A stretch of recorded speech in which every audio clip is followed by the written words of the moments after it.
we got a topic this morning time. Glory, glory to the eternal, forever living God.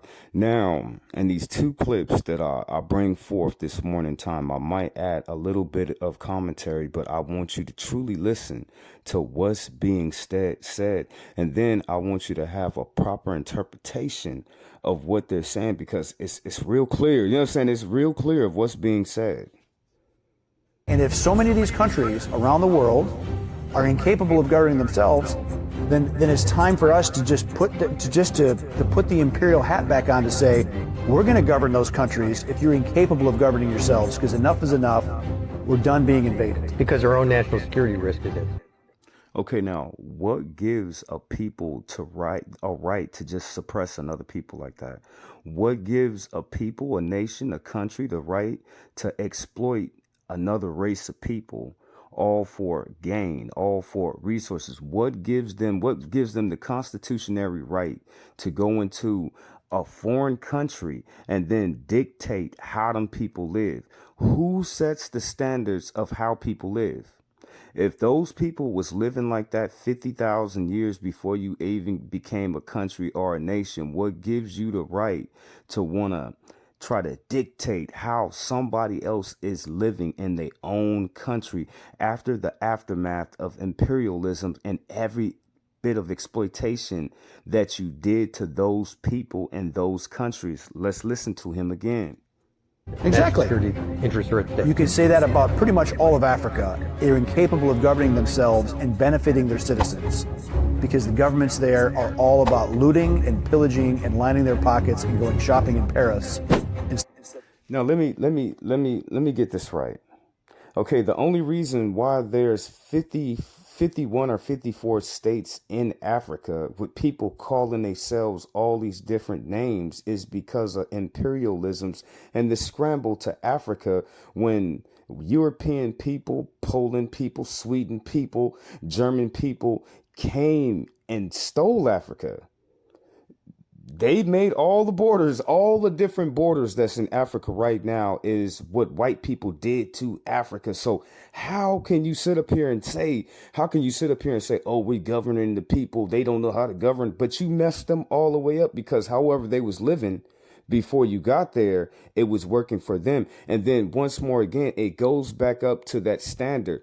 Who sets the standards of life? Who has the right to tell another human being that they're not living right in their own country, and wherein they have lived for thousands upon thousands of years? Instead of actually, all right, hold on a second. Hold on. People on the left are going to watch this. They're going to say, wait a minute, Eric Prince is talking about being a colonialist again. Absolutely. Yes. Enough. Because if you go to these countries and you see how they suffer under absolutely corrupt, made-up governments that are just criminal syndicates, the people of Africa, the people of Latin America, a lot of them deserve better. So America is supposed to be any better to how it treats its own people, its citizens? America is supposed to be so much greater than Africa and how America treats their citizens? It makes no sense. It just seems like somebody's losing power.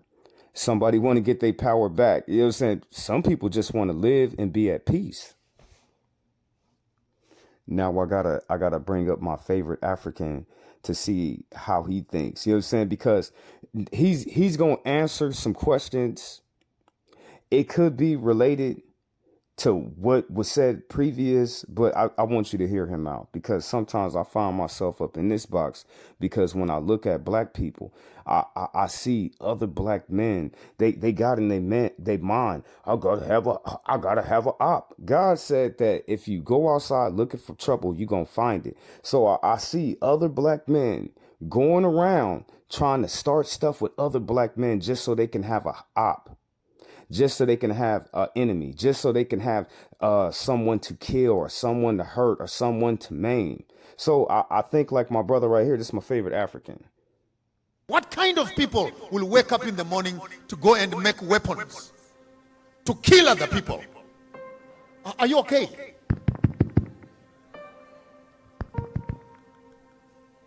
You come to Africa, you dig up the whole place and leave mining dumps, poisoning rivers with cyanide, only to bring the gold and put it in a warehouse somewhere here you call a vault. You come to Africa, you kill animals, only to collect the horns and leaving the meat to rot on the ground. Are you okay? Shouts out to my sister. Shouts out And then to my when they sister. see us putting on skins like this, they want to look like they're conservationists. No, you're going to be putting on animal skins, but you're sitting on a leather chair with leather shoes, with a leather belt. Are you okay in your head? With a leather car. What kind of hypocrisy is that? You pollute the whole world with carbon. Then you come around and say, please, let's do some green energy. Shut your industries up if you're talking about green energy. You have lied to us. The European people, the Anglo-Saxon people, they need to run their own countries and to worry about their own people and stop exploiting other people in other countries for land, power, and resources. That's what they need to do. You know what I'm saying? Truly, this is what I think. Before anybody in America say anything about any country, you need to fix all the problems in America. You need to help the people that's in America. What did God say? You're supposed to help the fatherless child and then the widow.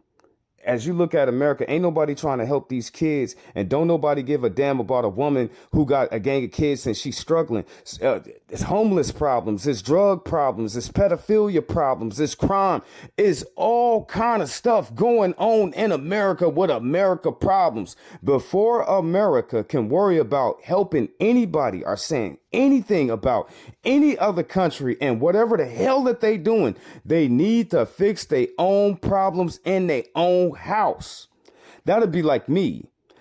My house is hella dirty. Then I go to your house and I tell you your house is dirty. I'm pretty damn sure that you know that your house is dirty. Okay, before the rhetoric of me saying you got a dirty house, you need to clean up your house. How about I clean my own house? And then America got to understand, even if you took it upon yourself to clean your house and make sure that your dishes is closed, your floors are swept, your floors is mopped, your dishes are clean, your clothes is put away in all the proper places. Even if you did that, don't nobody want to hear that. Another country doesn't want to hear about what they're doing. Let them figure it out on their own. But it goes back into what my favorite African got to say about it. The people. Are you okay?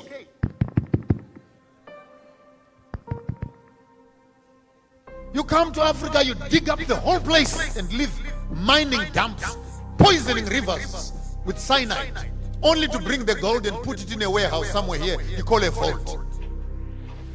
You come to Africa, you kill animals, only to collect the horns and leaving the meat to rot on the ground. Are you okay? And then when they see us putting on skins like this, they want to look like they're conservationists. No, you're going to be putting on animal skins, but you're sitting on a leather chair with leather shoes, with a leather belt. Are you okay in your head? With a leather car.